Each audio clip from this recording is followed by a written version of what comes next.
E as pessoas ficam me perguntando, e agora? Diz que o Lula está aí em Brasília, num hotel, e virando voto de senador. Então, deixa eu falar uma coisa para vocês que estão ouvindo. Não vai virar voto de ninguém. Eu vou dizer aqui quem vai votar pelo impeachment. Quem vota pelo impeachment? A bancada do PT, a bancada do PCdoB. Otto Alencar vota Armando Monteiro, vota Requião e também a senadora Cátia Abreu. O restante, eu duvido, olhe para mim, você está em casa, eu duvido que alguém, dos que eu não falei o nome, tenha coragem de tirar a corda do pescoço de Dilma e colocar no dele. Porque vai saber, e sabem, não são tolos. Cada um está na sua base e sabe o que o povo pensa e sabe que o povo enxerga, não olhando para mim nem para o parlamentar, mas um povo que anda nas ruas, que vê, fechou, não tem vaga, alugo, vendo, não tem vaga, fechou, abre o jornal, vê os telejornais e diz, aumentou o número de desempregados, as pessoas entram no supermercado e vê, cadê o preço do feijão, ninguém pode comprar porque o feijão virou ouro, porque ela pegou o nosso estoque regulador e mandou para Fidel Castro em Cuba, Fidel nos devendo o Porto de Mariel e vai ter que pagar. Então, eu gostaria de dizer aos senhores, eu posso até errar na minha previsão, mas eu duvido que alguém seja tão doido para tirar a corda do pescoço de Dilma e colocar no dele. Agora, esses que eu falei, esses vão votar mesmo com ela. Eu tenho convicção de que houve crime de responsabilidade da senhora Presidente da República, tanto em relação aos decretos, quanto em relação a essa operação de crédito. Mas não foi ela em relação às pedaladas fiscais. Não tem a digital dela. Ora, quem quer fraudar não vai mostrar, não vai assinar. Mais ainda, não há contrato de operação de crédito. É aí que está a fraude. Se houve pagamento de juros e sequer um contrato para assegurar ao banco que iria a receber, isso ainda é muito mais grave. Isso mostra a fraude fiscal no caso das pedaladas, que eu reputo ainda mais grave do que os decretos. Mas é um fato tão pequeno, né? É processar uma senhora Presidente da República por um fatozinho, ou isso é pelo em ovo, né? Eu quero dizer que isso é apenas a ponta do iceberg, porque nós só podemos julgar 2015. Se nós formos olhar 2013 e 2014, nós veríamos que o iceberg é muito maior. É um iceberg que teve a capacidade de derrubar um país. É um iceberg tão grande, de tanta irresponsabilidade fiscal, que praticamente quebrou esse país e nós vamos levar 3 anos para poder consertar. E esse pelo em ovo, esse fatozinho que quebrou o país, levou à maior recessão da história do Brasil e nós levaremos, infelizmente, mais 3 anos com medidas amargas para poder consertar e fazer o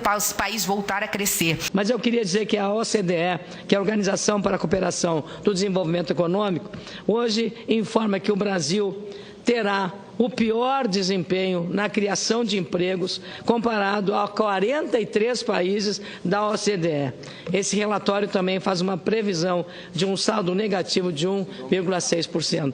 E esse dado praticamente revela com muita clareza que os trabalhadores desempregados estão pagando a conta de um desarranjo, de um desajuste na economia muito grave. Quase 12 milhões de desempregados no Brasil hoje não pode ser ignorado sob pena de nós termos aqui uma cobrança da sociedade por não estarmos entendendo o que aconteceu no país. Eu tenho a dizer que o que nós estamos fazendo, Janaína, Dr. Miguel e eu, única e exclusivamente em benefício do povo brasileiro, porque nós amamos este país, amamos o seu povo, não é? E ele está sendo desrespeitado, ou foi desrespeitado, nos mandatos que o PT assumiu e que entregou o país a uma camarilha que roubou o país, que tirou o dinheiro dos pobres, né? E que não pode continuar nesse andar, porque, na verdade, o Brasil não é do Lula, o Brasil não é do PT, o Brasil é nosso, é dos brasileiros. É verdade que na última reunião do impeachment a gente ouviu José Eduardo Cardoso ler a carta de despedida da presidente Dilma. Ele leu a carta que não tinha nada de novo. A mesma Cantilena, a única coisa nova que eu vi foi uma hora que ela fala assim, qualquer ser humano erra. Ela nunca reconheceu erro de nada, porque eles não erram, eles são infalíveis, né? É onipresente também, porque eles aparecem em tudo que é lugar, todo lugar que tem crime eles estão no meio, então são oniscientes, estão aqui, estão ali, estão aqui, estão ali, né? Mas teve um lampejo, eu pensei que ia sair alguma coisa ali, senador Rigoff, mas só foi isso, qualquer pessoa erra e mais nada. Aí veio porque nós fizemos isso, nós fizemos aquilo, e nós estamos, eu sou vítima de um golpe, eu sou vítima dos golpistas, porque eu sou vítima de uma tramóia, eu nunca participei de nenhuma tramóia, nenhuma trama contra ela. Se eu fiz algum trama algum dia, foi contra o Brasil, porque ajudei ela a se eleger. Quando eu ainda era enganado, quando eu viajava na maionese, achando que era um projeto para tirar alguém da miséria e fazer a inserção dos nossos irmãos na vida social e participação na vida do país. Ela disse que se tratava de um golpe de Estado. E isso é muito sério, porque golpe de Estado tem sinônimo no direito. Golpe de Estado significa retirar ilegalmente um governo.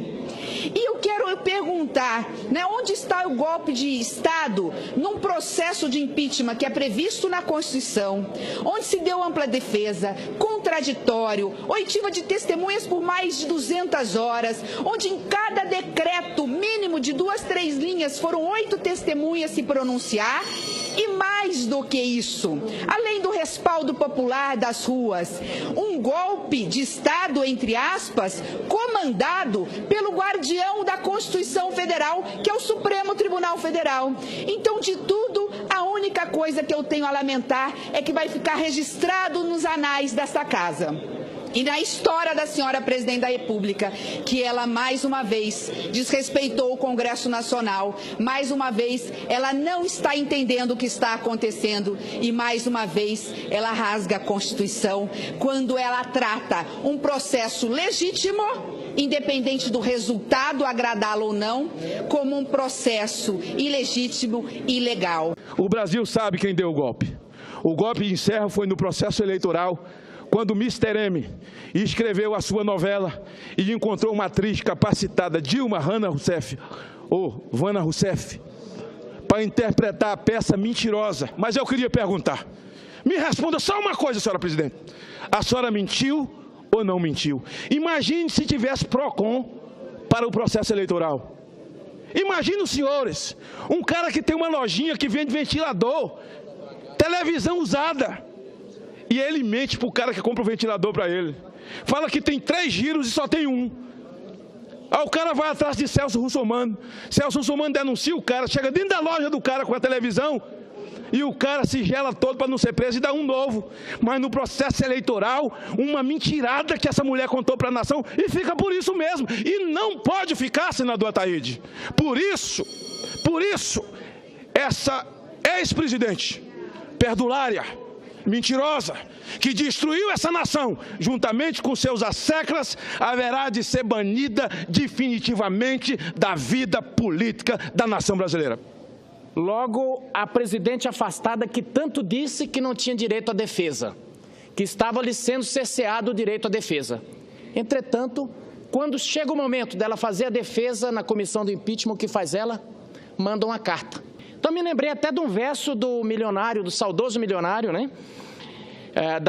Da dupla Milionário José Rico, que tinha uma música que dizia o seguinte: estou escrevendo essa carta meio aos prantos, ando meio pelos cantos, pois não encontrei coragem de encarar o seu olhar. Acho que encaixou como uma luva. O que parece é que a presidente, que exalta tanta coragem, que fala tanto de luta, ela não teve coragem de encarar a comissão de impeachment. Essa é a impressão que ficou. E não teve coragem por quê, senador Moca? Porque os fatos gritam nos autos. Mas não reconhece nada, nem o mérito dos outros, nem não reconhece nada. De uma certa forma, eles têm razão, porque quem descobriu o Brasil foram eles, né? Então, e de uma certa forma, a gente tem até que entendê-los. A primeira missa foi rezada por Lula. Então, a gente tem até que entender eles, né? Em algum momento. Eu dizia lá numa entrevista que eu dei na Veja, que a bancada de defesa do governo tem espírito de cachorro. Porque cachorro morre com o dono. Mas quem abandona o barco tem espírito de gato. Porque gato não gosta do dono, gosta do ambiente. Se a tigelinha de leite do vizinho for maior e o sofá for melhorzinho, porque gato dorme 14 horas por dia. Ele vai embora, ele não quer nem saber que ele já esteve aqui. O governo foi deles 13 anos. E não tem que pular do barco mesmo agora. Comeu a carne, está com osso e vai ficar com osso até o final. Mas eles sabem que os erros cometidos são irreparáveis. Os erros cometidos destroçaram, desmoralizaram, nos expuseram. Nós viramos ridículo do mundo, o mundo zomba de nós. Nós viramos piada do mundo. Ninguém acredita em nós. Nós chegamos já no limiar do fundo do poço, não encostamos ainda, mas ainda estamos numa quedinha livre, mas vamos chegar lá. Por quê? Todo dia tem um escândalo, e a gente vê o pus saindo desses tumores de todos os lados, provocados por uma enfermidade, uma infecção que eles produziram nesse país. Eu penso que, na democracia, os movimentos sociais, os sindicatos, a sociedade, tem o direito, sim, e deve se manifestar falando. O que não pode, não é aceitável a mentira, a calúnia, como forma de terrorismo, como foi feito aqui na rodoviária de Brasília, de um folheto de autoria da CUT dizendo que iam acabar com cláusulas pétreas da Constituição. Cláusulas pétreas, 13º salário, férias e uma série de benefícios para os trabalhadores. Quer dizer, imaginar que isto vai ser extinto pelo governo de plantão, sinceramente, não considero. Da mesma forma, na saúde, o terrorismo que está sendo feito com um grau de responsabilidade, o senhor pode dizer, todos podem dizer, vão reduzir benefícios na área, essa reforma da Previdência pode prejudicar, pode ser dito. Eu vou aqui também estar trabalhando para que não haja uma lesão ao direito adquirido dos trabalhadores. Agora dizer que vai acabar com o SUS, que vai acabar com o SAMU, que vai acabar com a farmácia popular, distribuir folhetos, não é uma atitude responsável, porque traz um terrorismo e uma mentira para as pessoas menos informadas. Não é admissível, do ponto de vista do respeito à verdade, que se faça e se cometa este crime de fazer esse terrorismo, assustando os trabalhadores, como fizeram neste folheto. São peritos em apontar o dedo. Mas não falam nada de Passadina, de Abreu Lima, de Petrobras, da Eletronuclear. Não fala nada de uma esteira de tesoureiros presos. Eu não gosto de apontar o dedo, senador Moca. Pedir música, né? Depois de 3 tesoureiros presos, pode pedir música no Fantástico. Exatamente. E não fico feliz de desfiar esse rosário aqui, mas resolvi que não ia mais me calar. Porque eles não perdoam o argueiro no olho de ninguém, mas não reparam na trave que está no seu olho. Ela fez uma vaquinha para poder arrumar dinheiro para alugar avião. Nós solicitamos ao Tribunal Superior Eleitoral que aprisione todo esse valor já arrecadado. Segundo lugar, impeça a continuidade da arrecadação pelo fundo. E terceiro lugar, tente identificar aqueles que já foram doadores até o momento. Olha, por que não vai de ônibus? Que o nome dela já propõe Dilma Caravana Sucesso. Faz uma caravana e vai. Não precisa de avião. Aliás, anda em avião de carreira. Vá para o aeroporto, entra num Finger. Ou então, vai de carro, anda por aí. A mulher eleita democraticamente, que tem um apoio de 54 milhões de brasileiros, eles estão com a senhora, ande na rua. Pelo menos a senhora vai ver as placas de aluga-se, vende-se, aluga-se, vende-se, aluga-se. Não tem, fechado, fechamos, quebrou, fechamos. A senhora vai ver essas placas que certamente a senhora não vê. O Brasil cresceu nesses últimos 3 anos, não vou nem comparar com os países emergentes, eu vou comparar com países da América Latina, na média, 2,72% a menos. Isso parece pouco. São 170 bilhões de reais a menos por ano que países menores do que nós da América Latina. É isso que significa uma gestão fiscal irresponsável. Como a Venezuela nos pagará, pergunto? Como voltará o Porto de Muriel? Quero chamar a atenção para uma coisa absolutamente simples, senador Caiado. Senador Caiado, o preço do feijão, e feijão é uma coisa tipo água na mesa do brasileiro. Feijão é uma coisa que não pode faltar. parece que faz parte da nossa identidade. Mas o feijão, porque nós temos um estoque regulador. Parte do nosso estoque regulador, senador Otto, essa senhora deu para Cuba. Pediu autorização ao senhor? Pediu autorização a mim, pediu autorização aos senhores, pediu autorização ao Brasil, pediu a quem para doar aquilo que não lhe pertence. Assim como eles perdoaram dívidas de ditadores africanos em troca de obra para Odebrecht, para que 30% voltasse e Lula pudesse receber R$700 por uma palestra. Ô, homem preparado. Mamãe me acode. Ai, meu Deus. Morde aqui para ver se sai leite. 700 mil. E batia no peito e falava, só eu e Bill Clinton. Só eu e Bill Clinton. Fica muito fácil governar quando se tem dinheiro a rolê. Essa é que é a grande verdade.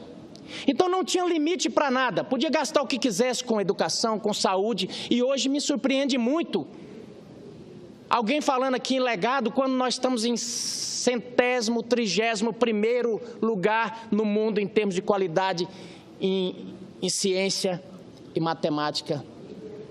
Esse é que é o nosso lugar na educação. Que legado é esse? É essa a verdade, Brasil. Brasil desempregado, esposa com o marido desempregado, filhos desempregados, um país violento e drogado, de fronteiras abertas, um país onde o presidente da República não tem responsabilidade com a Polícia Federal. Temos 1.100 quilômetros abertos com o Paraguai, 700 abertos com a Bolívia e 3.000 no entorno de Amazônia. A Argentina tem 34 milhões de argentinos, senhores senadores.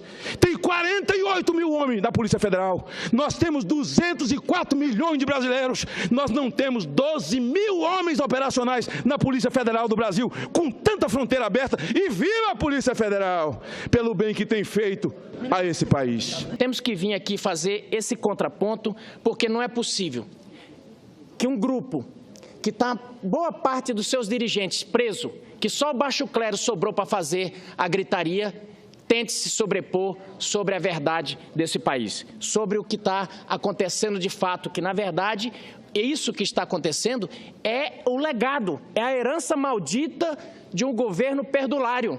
De maneira que eu aqui, Magno Malta, tenho plena consciência, Brasil, de que eles não voltarão. Aliás, eu vi agora o ministro Jungmann falando na televisão sobre as Olimpíadas, e a repórter lá do Globo News, entrevistando ao vivo, perguntando ele sobre o risco de ataque terrorista no Brasil. Ele diz, olha, aqui não tem célula terrorista, né? E essa é a análise que se faz, pode ter algum lobo solitário por aí. Os ataques terroristas, eles acontecem onde existe limítrofe, nos limítrofes onde você tem o núcleo, a célula maior do Estado Islâmico ou de outras células terroristas, mas fora desses arraiais, é verdade, onde aconteceu porque atacaram, foi lobo solitário, gente que está envolvida ideologicamente com eles. Mas as nossas chances são mínimas, disse ele, de termos um ataque terrorista para apavorar o Brasil. E eu quero concluir dizendo, o pior ataque que nós podemos receber e vai apavorar essa nação é a volta de Dilma. Mas esse ataque, Deus não vai permitir que aconteça conosco, é a minha crença. Obrigado, senador Randolph.